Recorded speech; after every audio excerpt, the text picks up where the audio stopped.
La circa 6 km de Mănăstirea Neamț, într-o poiană din versantul drept al râului Nemțișor, se găsește schitul ortodox Icoana Veche, unul dintre cele 8 schituri ale Mănăstirii Neamț.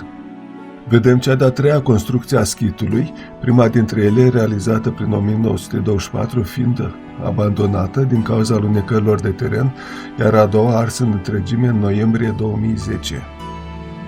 Vedem casa igumenului și apoi noua biserică, acum din zid, înălțată în perioada 2011-2017. Remarcăm construcția clasică în stil moldovenesc, absidele laterale, șirul de ochnițe pictate cu sfinți români și turla oarbă deasupra naosului. Toaca pe cerdacul casei igumenului, construită în stil tradițional. Noua biserică, cu ocazia târnosirii din 2017, alături de vechiul hram al Sfântului Antonie cel Mare, prăznuit pe 17 ianuarie, a primit și un nou hram, Nașterea Maicii Domnului, prăznuit pe 8 septembrie. Deasupra ușii de intrare este pictată icoana noului hram. Primul hram al Sfântului Antonie cel Mare face legătura între întemeitorul monahismului și acest loc atât de izolat, iar cel de-al doilea, Nașterea Maicii Domnului, cu istoria deosebită a acestui loc. Schitul a fost construit pe locul unde inițial în 1822 s-a pus o cruce și apoi în 1854 un cerdac care să cinstească locul unde au fost ascunse icoana Maicii Domnului și odoare bisericești de la Mănăstirea Neamț, pe timpul luptelor desfășurate în această zonă în 1821 între armata turcă și mișcarea revoluționară greacă Eteria.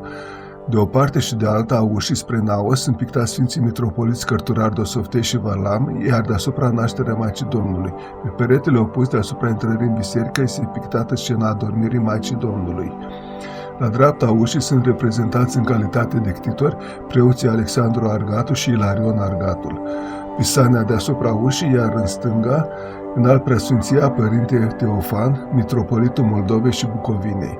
Din Pronaos trecem în Naos. Icoana ascunsă aici în 1821 și care a dat nume locului este vestită icoană făcătoare de minuni a Maicii Domnului, dăruită voievodului Moldovei Alexandru cel Bun în anul 1429 de către împăratul bizantin Ioan Paleologul. Pe zid, în dreapta iconostasului, sunt Sfinții Părinți Ioachim și Ana.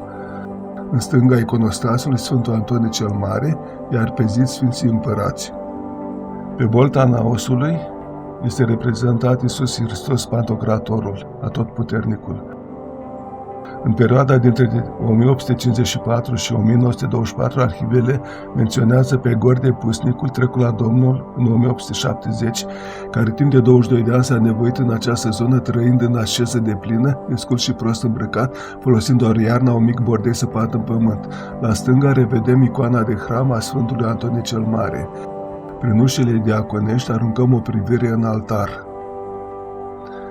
După 1924 s-a construit aici prima biserică și chilii.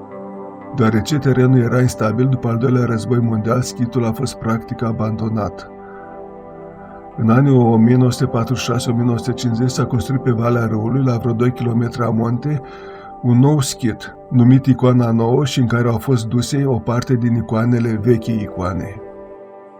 Fără o întrerupere totală a monahismului, schitul Icoana, de acum veche, a fost complet refăcut după 1990 cu hramul Sfântul Antonie cel Mare. După cum am menționat, acest schit a ars complet în 2010, fiind reconstruit în anii 2011-2017 și sfințit în 2017.